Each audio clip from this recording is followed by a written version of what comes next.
Education in Botswana is governed by Ministry of Education and Skills Development. Secondary education in Botswana is neither free nor compulsory. In 2002, the gross primary enrollment rate was 103%, and the net primary enrollment rate was 81%.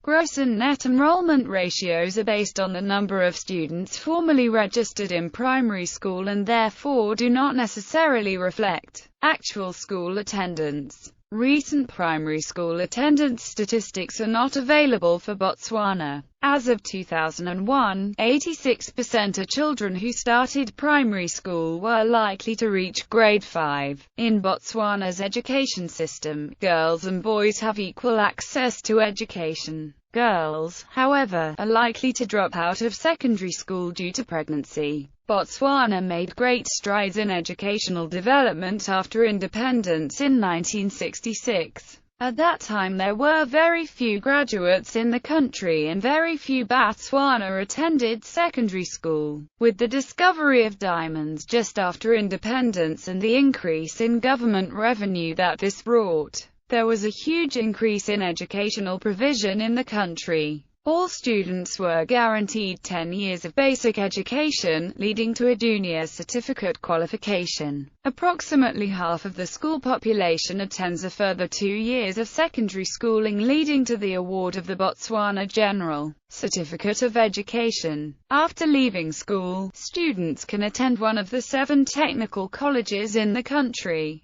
or take vocational training courses in teaching or nursing. The best students enter the University of Botswana, Botswana College of Agriculture, and the Botswana Accountancy College in Gaborone. A larger influx of tertiary students is expected when construction of the nation's second national university, the Botswana International University of Science and Technology, is completed. Many other students end up in the numerous private tertiary education colleges around the country. A high majority of these students are government-sponsored, but quantitative gains have not always been matched by qualitative ones. Primary schools in particular still lack resources, and the teachers are less well paid than their secondary school colleagues. In January 2006, Botswana announced the reintroduction of school fees after 2 decades of free state education. Early childhood education. Early childhood education is not yet accessible for many less privileged children in Botswana. Most preschools are run by the private sector, thus they require payment of school fees, which many parents cannot afford. However, the Botswana government as of 2015 has started opening early childhood education programs in many governmental primary schools in order to promote the education of young children. This started by opening a half-year preschool class after the Standard 7 students had finished writing their final exams. Their classrooms would be unoccupied for the rest of the academic year, so this way they could accommodate the 5-year-old children. Preceding that, the government is now implementing a 2-year program for children aged 4 and 5 years old. Primary education. There are 2 types of primary education accessible in Botswana. The government provides education that is generally referred to as Setswana medium, the medium of instruction being Setswana as well as English. The private sector provides education whereby the language of instruction is purely English. These schools are referred to as English medium schools. Children enroll in primary school around the age of 6. Primary education ranges from Standard 1 up to Standard 7. Swanification of the curriculum. Soon after independence it was realized that the educational system did not meet the needs of the nation. It was highly focused on academics and still had colonial hangovers.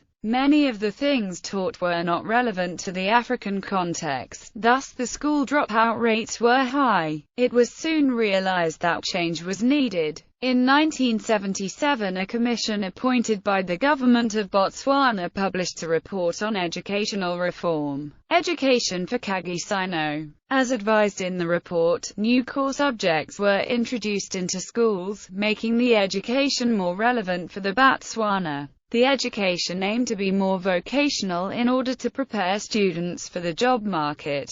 Ever since the report was established, the languages of instruction used in government schools are English and Setswana. This was seen as reasonable since around 80% of the population speaks Setswana as their mother tongue. Other tribal affiliations with different linguistic backgrounds were assumed to soon die out, as they would accept Setswana as their national language. However, the Swana fiction of the curriculum is still a sensitive issue to the non-Setswana-speaking minority tribes. The children do not understand the instruction in schools as it is not given in their respective mother tongues. Teachers are mostly from the major tribes and do not speak the local languages of areas they teach at.